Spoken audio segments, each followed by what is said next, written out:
Welcome to my YouTube channel, A Binary of Civil.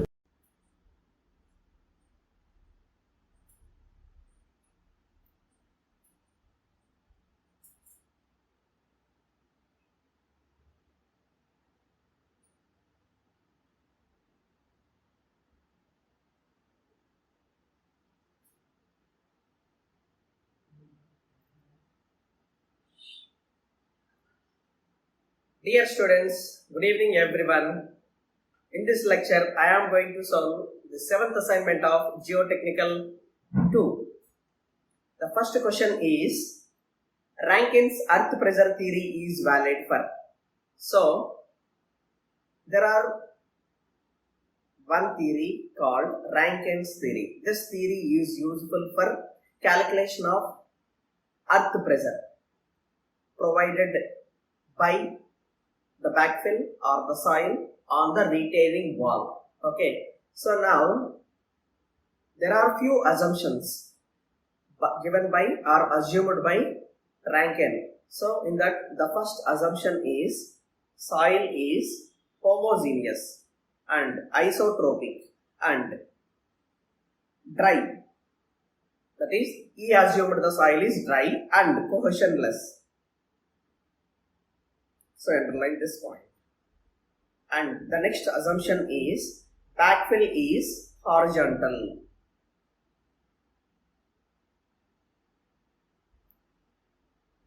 And the back of the wall is vertical and smooth. Okay, these are all few assumptions taken by Rankine. So now this theory is valid for cohesionless theory, that is cohesionless soil only. Cohesionless soil means C is equal to 0. C is equal to 0 means the type of soil we call it is a pi soil. Okay, so for question number 1, answer B. Coming to next question, based on the assumptions of Rankine's theory, the soil mass is, obviously, the first assumption itself is the soil mass assumed by Rankine is homogeneous, isotropic, and it is dry and cohesionless. Homogeneous. It is not stratified soil. Stratified soil means one layer of the soil is one category, another layer of soil is another category. But he hasn't taken that type of assumption. He assumed the entire soil is homogeneous only. Okay, so option C for question number 2. Coming to third question, the point of application of earth pressure from the base of the retaining wall of height h. For example, it is a retaining wall of height h. When the height of the retaining wall is h, having supported by, this is the soil. And if we draw a pressure distribution diagram for this, it will be like this. This is a triangle. So this entire pressure is acted. It may be active earth pressure or passive earth pressure or earth pressure at constant. It will be acted at a distance h by 3 from base. Okay. So option C for question number 3. Coming to fourth question, a retaining wall having height h. I am taking a retaining wall of height h.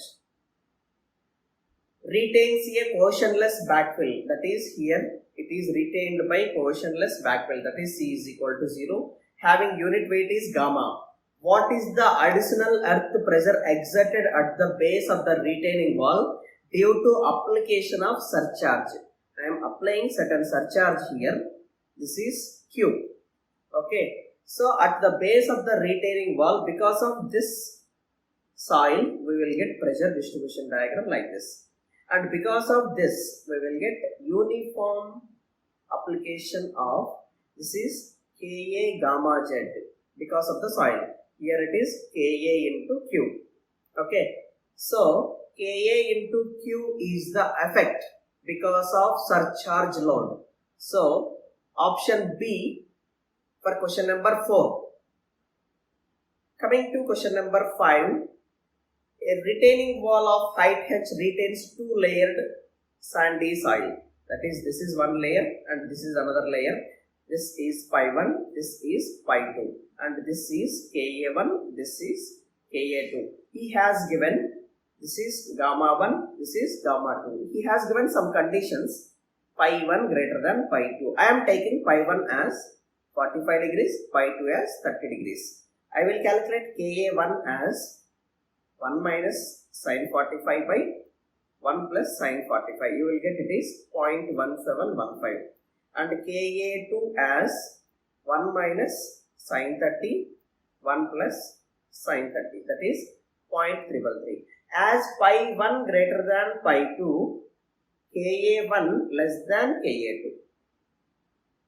Okay, that is, if pi 1 is more, Ka1 will be less. Option B for question number 5.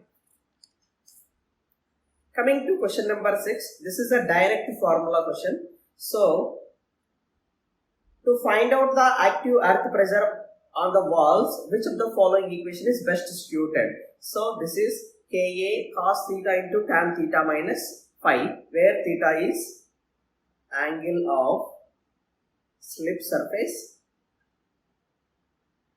and phi is angle of internal friction. You already know. Okay, clear? So now coming to question number 7. The most natural mode of failure that might occur in case of retaining wall is, obviously the retaining wall can move towards the backfill. If it is moving towards the backfill, we call it is passive earth pressure condition. If it is moving away from the backfill, we call it is active earth pressure. Active means moving away from the backfill. And there is one more case, the wall will stay at rest. Neither it will move towards the backfill nor it will move away from the backfill.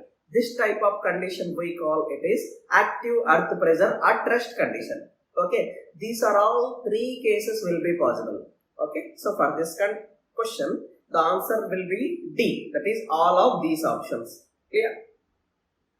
Now coming to question number 8. A vertical cut is made by C5 soil for which the unit weight is gamma. What would be the maximum depth of unsupported excavation in the soil? The same question will be there on the earlier assignment of the same subject. Now, this is a retaining wall, and if we draw this retaining wall supported C5 soil. If we draw a pressure distribution diagram, this will be like this. So, until this is negative, this is positive. Until this, the depth of the tension cracks will be developed. This is ZC. Depth of tension cracks.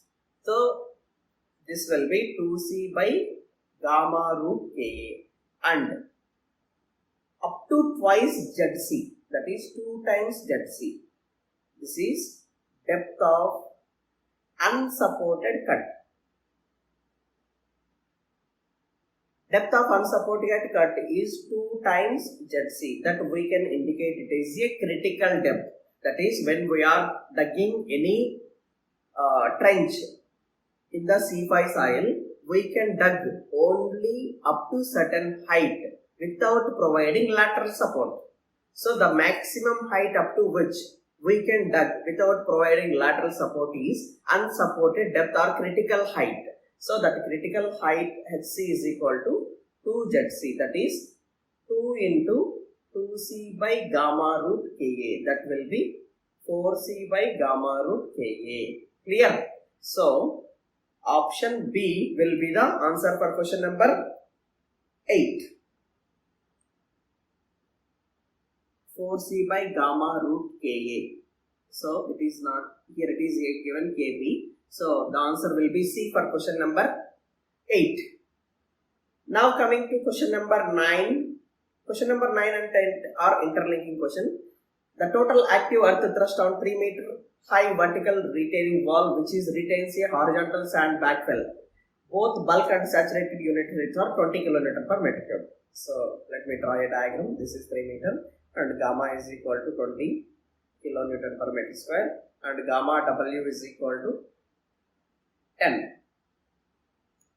So angle of shearing resistance phi is equal to 30 degrees. First of all, as he asked active, so we need to calculate active earth pressure coefficient. That is Ka 1 minus sin pi by 1 plus sin pi, that is equal to 1 minus sin 30 by 1 plus sin 30. You will get it is 1 by 3. So that is 0.333. So when the water table is at the bottom, so here somewhere it is a water table, you will get pressure distribution diagram as this much. This is Ka gamma Z. Ka is 1 by 3, gamma is equal to 20, Z is equal to 3. You will get it is 20. Total active earth pressure is equal to Pa is equal to half area of this pressure distribution diagram. Half into base is 20, height into 30. 2 3 is 60 by 2 is 30 kilonewton per meter square. Okay, so the answer A for question number 3. Now coming to question number, it is not question number 3, it is question number 9, sorry. And coming to question number 10, when the water table is at the top. So along with this pressure distribution diagram, so here Ka gamma submerged. When the water table is at the top of the retaining wall, we need to take unit weight as submerged unit weight. Ka gamma submerged into Z. And along with this, Kw, this is coefficient of earth pressure due to water.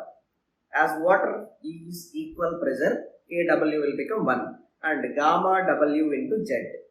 Clear these two diagrams. So Ka is 1 by 3, gamma submerged is saturated minus W, it will become 10 and it is 3. And Kw is 1, gamma W is 10 and Z is equal to 3. So this will be 10 and this will be 30. So area of this diagram will be half into 10 into 3 plus half into 30 into 3. So you will get it is 15, you will get it is 45. Total will be 60 kilonewton per meter. Okay, so the answer A for question number 10. So solve each and every assignment again and again. You can find the link for each assignment in the description below. Thank you.